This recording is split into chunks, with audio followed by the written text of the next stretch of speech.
Hi, this is April. I'm at Coppercat Books where we're having conversations with local authors. And today I'm excited to have a conversation with Jean Morken. So, welcome, Jean. Thank you. Thank you for having me. So, tell us the title of your book and a little teaser about the book. Okay. The title is The Weekly Edition.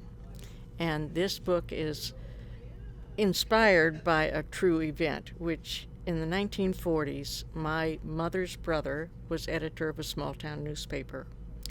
And he got killed in World War II. He was called over and left the paper, didn't come back. And his mother, who would have been my grandmother, was determined that she was going to take over the paper. And she tried for about a month. I actually went to the hometown and saw some of her handwritten efforts. Oh. But she realized she couldn't do it. Well, in my story, she could do it. She recruited her daughter, and they had to struggle with all of the men in town who really didn't want women doing this, including the co-editor. And so the story's a lot about that. There are a few, interesting scandals, you might say, in the book. Some twists and turns and relationships that are a bit surprising. That's wonderful. So, some of the characters then you've based on members of the community as well? Actually, no. I didn't know the Okay. members of the community at all. The only person who I somewhat relate to is one of the two main characters, the mother who tried to take over the paper, because she's this 5-foot-tall, very feisty Irish woman, and that was my mother. That was her description. But my mother really and truly had nothing to do with writing the paper.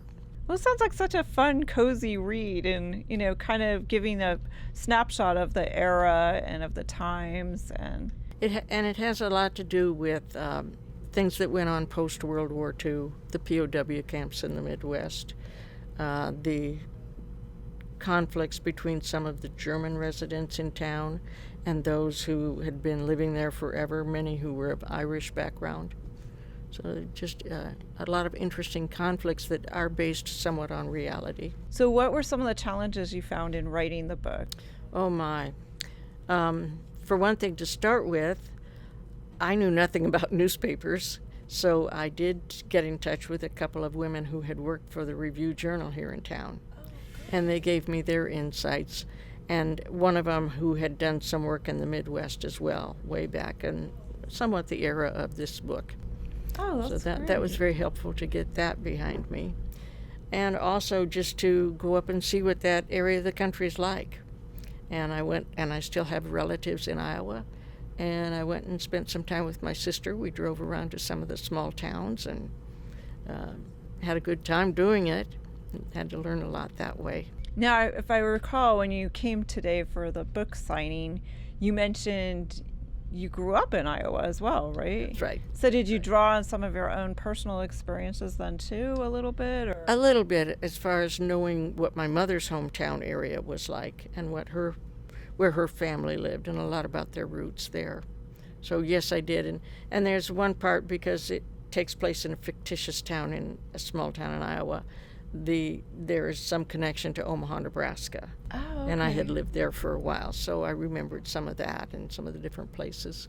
It's interesting because as I wrote, I found myself writing real names of places or associations that I really didn't want the book to be with, but they just came out, so I had to go Right. back and change some of that. So when you are, as a writer, do you prefer like just free-forming it, just sit down and start writing, or do you kind of plot it out? How did that I'm a process play plotter. in? I'm a plotter.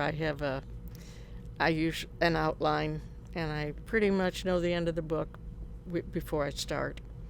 But then I get flexible throughout the outline. I realize something's not going to work, or as you're doing it, it's interesting that your own writing will bring up things you think of that you forgot all about that happened at some time or other.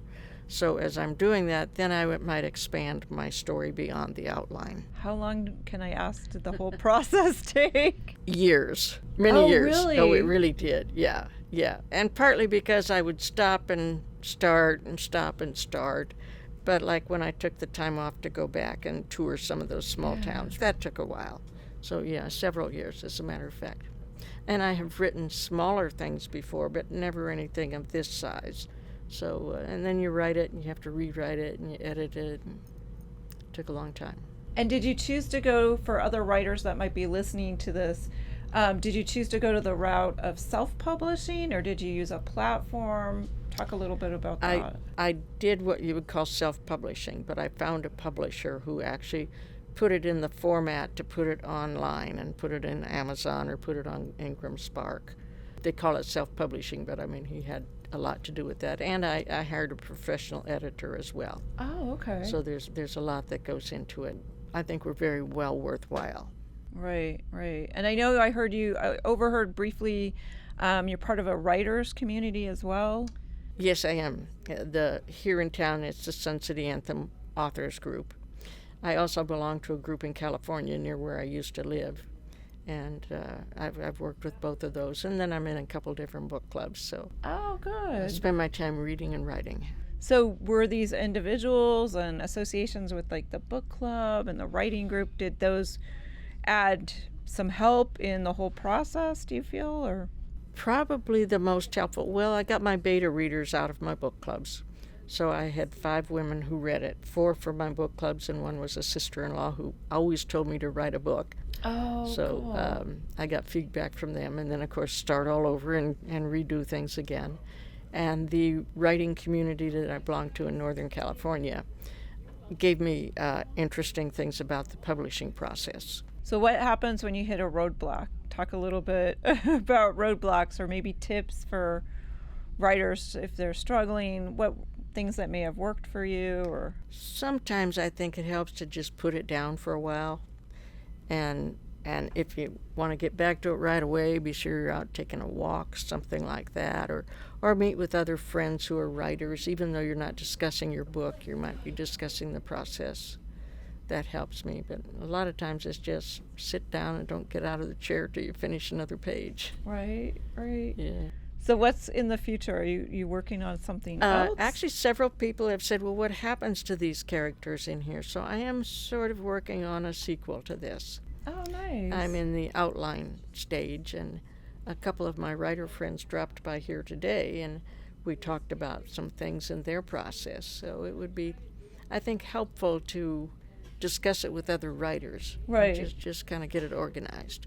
Oh, this has been fabulous. I really appreciate you taking time, Jean, today to speak with us and share with our listeners about your book, which again is The Weekly Edition by Right. Jean Morken. Oh, thank you again, Jean. Oh, and thank you very much. And we have the book available at Copper Cat Books in Henderson, Las Vegas. Right.